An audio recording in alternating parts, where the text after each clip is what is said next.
Hello everybody, welcome back to my YouTube channel. कैसे हैं आप? आई रियली होप कि आप लोग अच्छे होंगे, स्वस्थ होंगे, तंदुरुस्त होंगे।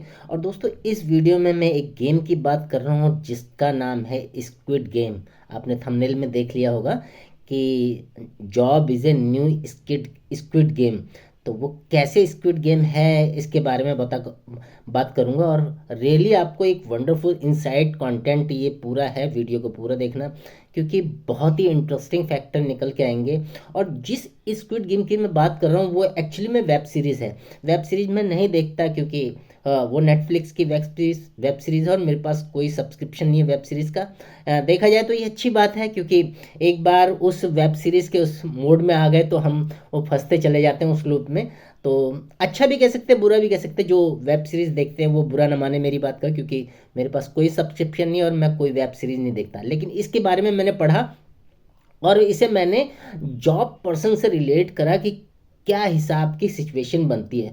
अगर स्क्विड गेम की बात करूँ, एक कोरिया का एक ऐसा गेम है जिस जैसे मैंने नेट पे पढ़ा। मैं थोड़ा सा सस्पेंस नहीं उसे हटाऊंगा, क्योंकि उसमें सस्पेंसफुल एक सीरीज है।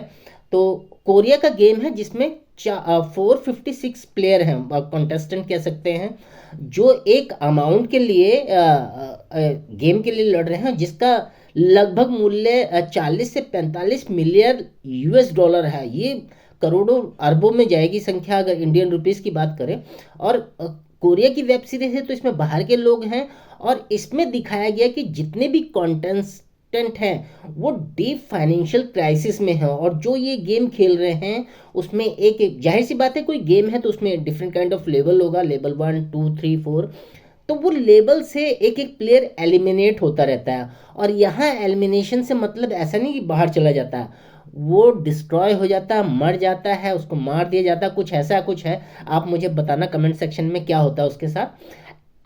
एलिमिनेट होते रहते हैं। देन उनकी बहुत सारी प्रॉब्लम होती है। जैसे जैसे लेवल बढ़ते हैं तो जाहिर सी बात है ऊपर का लेवल ज़्यादा मुश्किल होता है। और उनको उस गेम में जैसे रियलिटी शो होते हैं, जैसे बिग बॉस हो गया, और भी इस तरह के खतरों के खिलाड़ी इंडियन में हो गया, उस तरह के लेवल को पार करना होता है। बड़े मुश्किल लेवल होते हैं, ये भी शायद उसी तरह का होगा।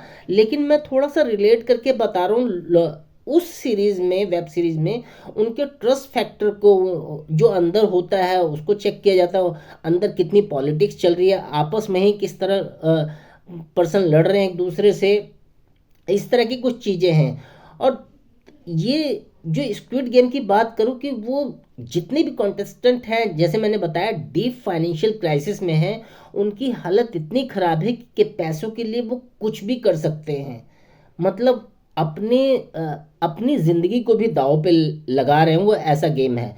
तो नेटफ्लिक्स पे जो ये वाली चीज़ है आप लोग ज़रूर देखना है। इससे रिलेट करके मैंने एक थोड़ा सा पॉइंट रिलेट करवाया है, आप लोग रिलेट करना कि ये पॉइंट सही है कि नहीं, कमेंट्स में ज़रूर बताना। दोस्तों, आपको नहीं लगता कि एक जॉब पर्सन की, जो एम्प्लॉय होता है, उसकी भी स्थिति कुछ ऐसी होती है? आजकल जॉब्स पर्सन के ऊपर मैं काफ़ी वीडियो बना रहा हूँ, तो इसका मतलब ये नहीं जॉब पर्सन बेकार होता है, नौकरी बेकार होती है। मैं खुद जॉब पर्सन हूँ। लेकिन एक थॉट प्रोसेस है, कहीं से लाया गया है, उसको मैं समाप्त करने की कोशिश कर रहा हूँ। जब भी एक नया पर्सन ज्वाइन करता है किसी कंपनी को, चाहे वो कॉर्पोरेट सेक्टर हो चाहे किसी भी सेक्टर में, तो उस टाइम वो न्यू होता है, न्यू कलीग्स होते हैं उसके। तो लेकिन जैसे जैसे वो तरक्की करता जाता है अपने लोगों के साथ, उसका न्यू एक्साइटमेंट होता है, बहुत अच्छा लगता है उसे। न्यू डेस्क पे गए, इंडक्शन प्रोग्राम हुआ, सैलरी इतनी बढ़ रही है, आपको इतनी मिल रही है। लेकिन जैसे जैसे वो टाइम आगे चला जाता है तो वो थोड़ा थोड़ा यूज टू हो जाते हैं उस सिचुएशन में। यूज टू मतलब उसको खराब सा लगने लगता है। जैसे आप, हमारे साथ भी कोई स्थिति, कोई कितनी भी अच्छी हो, कोई आप अच्छी चीज़ डेली कर रहे हैं, लेकिन एक टाइम के बाद वो यूज टू हो जाती है कि यार आज फिर ऑफिस जाना है, आज फिर वही काम करना है, वही ट्रांसमिशन, वही क्लाइंट से बात, वही ईमेल चेक करना, वही चाय कॉफ़ी, इस तरह की चीज़ें हो जाती हैं। लेकिन जो उनके कलीग्स होते हैं, जब उनकी इंक्रीमेंट होते हैं या उनको अप्रेजल दिया जाता है, तो उसमें ऐसा नहीं कि सारे के सारे आगे बढ़ जाते हैं। कुछ कलीग्स उसमें आगे निकल जाते हैं, कुछ वहीं रह जाते हैं, कुछ ज़्यादा आगे निकल जाते हैं। तो ये जो अप्रेजल या हाइक का चक्कर है, मतलब जैसे स्क्विड गेम में लेवल सबके चेंज होते रहते हैं, वैसे जॉब में भी आप देखो लेवल चेंज होते रहते हैं। जैसे मान लो कोई एग्जीक्यूटिव है, उसको मैनेजर बना दिया गया, फिर प्रोडक्शन डिविजनल मैनेजर बना दिया, प्रोडक्शन मैनेजर बना दिया, और लास्ट में आते आते वो सीईओ या इस तरह की पोस्ट उसे मिलती है। तो आप, जैसे मैंने एक वीडियो भी बनाया था, सीईओ की सैलरी और एक एम्प्लॉय की सैलरी में बहुत बड़ा अंतर है। तो लाइक दैट इसमें भी है, लोगों के पास इतनी सारी प्रॉब्लम्स हैं कि वो, मतलब जैसे स्क्विड गेम के अकॉर्डिंगली बताऊं, इतनी सारी प्रॉब्लम है कि वो मरने को तैयार है, एलिमिनेट होने को तैयार है। इसीलिए, और ये वर्ल्ड वाइड है प्रॉब्लम, जो प्रॉब्लम है ये पूरे वर्ल्ड की है, खाली इंडिया की प्रॉब्लम नहीं है। जब भी हम किसी जॉब में जाते हैं तो हमारा ट्रस्ट फैक्टर भी चेक होता है, क्योंकि कलीग साथ में हैं, आपस में पॉलिटिक्स होती है। मैं वहाँ यहाँ डिस्कस नहीं करूँगा, अपने आप ही देख लेना आप, ऑफिस की पॉलिटिक्स वो हर जगह होती है, सबको पता है। आपने कहते हुए दोस्तों को सुना होगा कि यार इतने साल से हमारा कोई इंक्रीमेंट ढंग से नहीं हो रहा, और मैं आपको अंदर की बात बताता हूँ, 3.5 to 5% ही इंक्रीमेंट होते हैं। अगर एवरेज आप ऊपर से नीचे तक लगाओगी तो यही एवरेज है। एक एम्प्लॉय की बात कर रहा हूँ, और एक एम्प्लॉय जो सबसे ज़्यादा मेहनत निचले स्तर पे करता है, लेकिन उसका पारितोषिक कह ले, उसका एडवांटेज कह ले, ऊपर लेवल को जाता है। तो ये शाश्वत सत्य है, इसे इग्नोर नहीं किया जा सकता। कोई एम्प्लॉय कितना मर्जी चीख चिल्ला ले कि मेरे को इतना मिलना चाहिए, भैया नहीं, तुम्हें इतना ही मिलेगा। तो वो चाहे उसमें पॉलिटिक्स हो, चाहे आपका ट्रस्ट फैक्टर हो, ये सारी चीज़ें हैं। हम भी एलिमिनेट होते रहते हैं, हम भी, क्या होता है कि एलिमिनेट का यहाँ मतलब है, जॉब पर्सन जो नहीं गया है उसके लेवल अगर निकल गए ठीक है, नहीं तो वो कुछ सालों बाद उस कंपनी को छोड़ देता है, फिर न्यू कंपनी ज्वाइन करता है, वो अलग लेवल पे ज्वाइन करता है। लेकिन इसी तरह हम एलिमिनेट होते रहते हैं, और हमारा जो टाइम है वो इसी तरह बीतता रहता है। आप आप रिलेट करके देखिए, एक 20-22 साल का लड़का जब जॉब में जाता है, मान लेते हैं, मैं हमेशा अपने वीडियो पे कहता हूँ, एक इंडिया में एवरेज सैलरी 15 से 20 हज़ार है, इससे ज़्यादा नहीं है। आप जितना मर्जी कोशिश कर लो, शुरू में जो लगती है, इवन आपने अगर बहुत अच्छी भाई आईआईटी आईआईएम का रखा, वो बात अलग, उस कैटेगरी की मैं बात नहीं कर रहा, लेकिन एक एवरेज सैलरी आपको इतनी ही मिलती है, तो वो कितना तरक्की कर लेगा। फिर वो पारिवारिक टेंशन, और एक मिडिल क्लास जब जॉब में जाता है तो उसे भी इतनी सारी प्रॉब्लम्स होती हैं।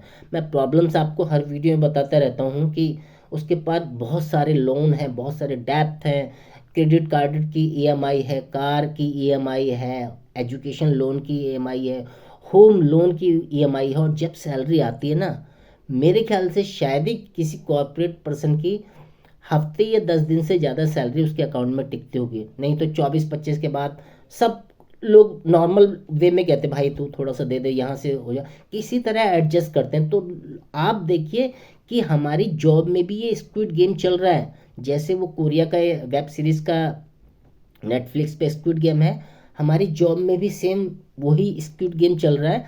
तो आप देख लीजिए आप कौन से स्क्विड गेम के किस लेवल पे है। मैं ये डिफाइन नहीं कर रहा कौन कितने लेवल पे है, लेकिन वो चाहे कोई से भी लेवल पे है, वो पार्ट है उस स्क्विड गेम का। और कितनी ही चीज़ें आप इग्नोर करते जा रहे हो, चाहे आप अपनी रिलेशनशिप ले लो, चाहे अपनी हेल्थ फैक्टर ले लो। कितने ही लोगों ने महसूस किया होगा कि यार हम अपने फैमिली मेम्बर को, अपने बच्चों को, अपनी बीबी को, अपने पेरेंट्स को टाइम नहीं दे पा रहे, क्योंकि अब जॉब वाली नहीं रह गई 9 से 5 वाली। अब जॉब है सुबह 7 बजे से लेकर शाम के 7-8-9 बजे तक। लोग ऐसे भी देखें 10-10 11-11 बजे तक घर आते हैं, साथ में लैपटॉप होता है। मैंने पर्सनली देखा है मेट्रो में लैपी, मतलब आपके साथ काम करते रहेंगे, इस मेल का आंसर देना, रात को उठ उठ के बॉस के आंसर देने। तो आपकी लाइफ पूरी तरह डिस्ट्रॉय है। और यहाँ से आप चालू होता है एक और फैक्टर जिसे कहते हैं स्ट्रेस मैनेजमेंट। पूरा इसमें स्ट्रेस आ जाता है आपकी बॉडी में, और स्ट्रेस से रिलेटेड या लाइफस्टाइल डिजीज से रिलेटेड कितनी सारी बीमारियां हैं जो डॉक्टर आपको बताते रहते हैं। वो चाहे बीपी की बात करूं, शुगर की बात करूं, हाई कोलेस्ट्रॉल की बात करूं, या सर्वाइकल की बात करूं, इतनी सारी प्रॉब्लम्स है शरीर में, आपको पता है।